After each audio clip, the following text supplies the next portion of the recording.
بسم اللہ الرحمن الرحیم۔ السلام علیکم ناظرین، بہت سے لوگ یہ پوچھ رہے تھے کہ گلگت بلتستان میں الیکشن سے پہلے جو ہے وہ بڑا شور تھا اور بہت سے اعلانات بھی ہوئے کہ پروونشل سٹیٹس ملے گا گلگت بلتستان کو، وزیر اعظم نے بھی اعلان کیا اور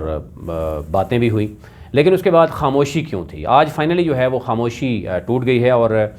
ایک کمیٹی جو ہے وہ بنائی گئی ہے جو پروونشل جو ہے نا اس کو دیکھے گی۔ اب اس میں جو پروونشل جو سٹیٹس ہے اس وقت،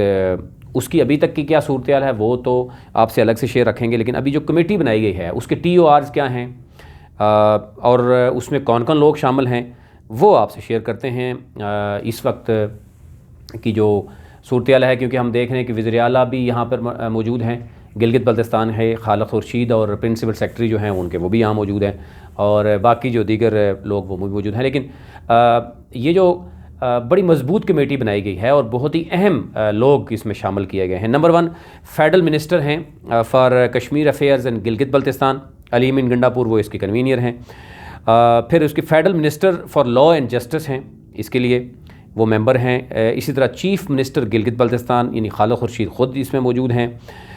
پھر اس کے بعد اٹارنی جنرل آف پاکستان اس میں موجود ہیں۔ The secretary ministry of foreign affairs یعنی فارن افیئرز کے جو سیکرٹری ہیں وہ بھی موجود ہیں۔ منسٹری آف ڈیفنس کے سیکرٹری موجود ہیں۔ منسٹری آف فائنینس کے سیکرٹری موجود ہیں، ڈیفینیٹلی فائنینس کے معاملات بھی جو ہے وہ اس میں دیکھے جاتے ہیں۔ پھر منسٹری آف پارلیمانی افیئرز موجود ہیں اس میں، اور منسٹری آف کشمیر افیئرز جو ہیں ڈیفینیٹلی وہ موجود ہیں، اور chief secretary of Gilgit Baltistan وہ بھی ہیں۔ اور پھر اس کے بعد جو کو آپٹیڈ ممبرز ہیں فرام نیشنل سیکیورٹی انسٹیٹیوشنز جو ہیں وہ اس میں موجود ہوں گے، اور جوائنٹ سیکرٹری یا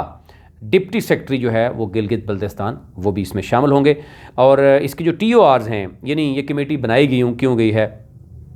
وہ جناب ہے کہ یہ رپورٹ بنائے گی، اور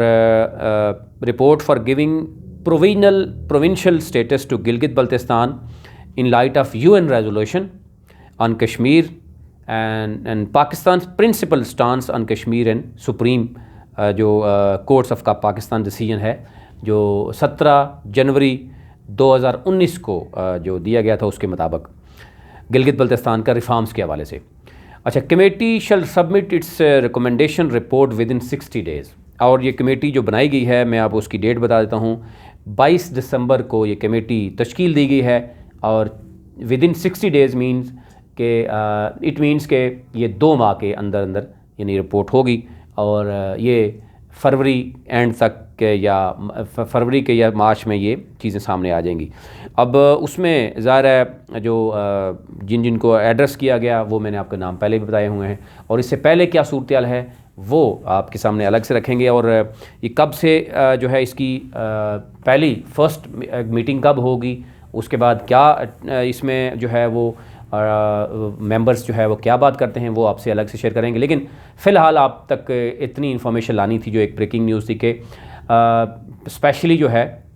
وہ کمیٹی تشکیل دی گئی ہے، اور 60 دنوں کے اندر یہ معاملہ جو ہے وہ گلگت بلتستان کو جو پروونشل سٹیٹس ہے اس حوالے سے چیزیں سامنے آ جائیں گی کہ گلگت بلتستان کی عوام جو ہے ان کی اس حوالے سے کیا رائے ہوگی۔ ڈیفینیٹلی وہ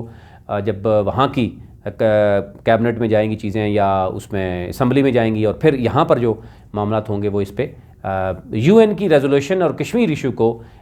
جو ہے وہ دیکھا جا رہا ہے اس کے مطابق، اور سپریم کورٹ نے جو 17 جنوری 2019 کو جو گلگت بلتستان ریفارمز کے حوالے سے جو ہے وہ ڈیسیژن کیا تھا اس کی روشنی میں یہ سارا کام ہوگا۔ اس میں جو بھی اپڈیٹس ہوں گی وہ آپ تک رکھتے ہوئے نظر آئیں گے، اور ابھی تک اجازت دیجیے، اپنے ملک کا خیال رکھیے۔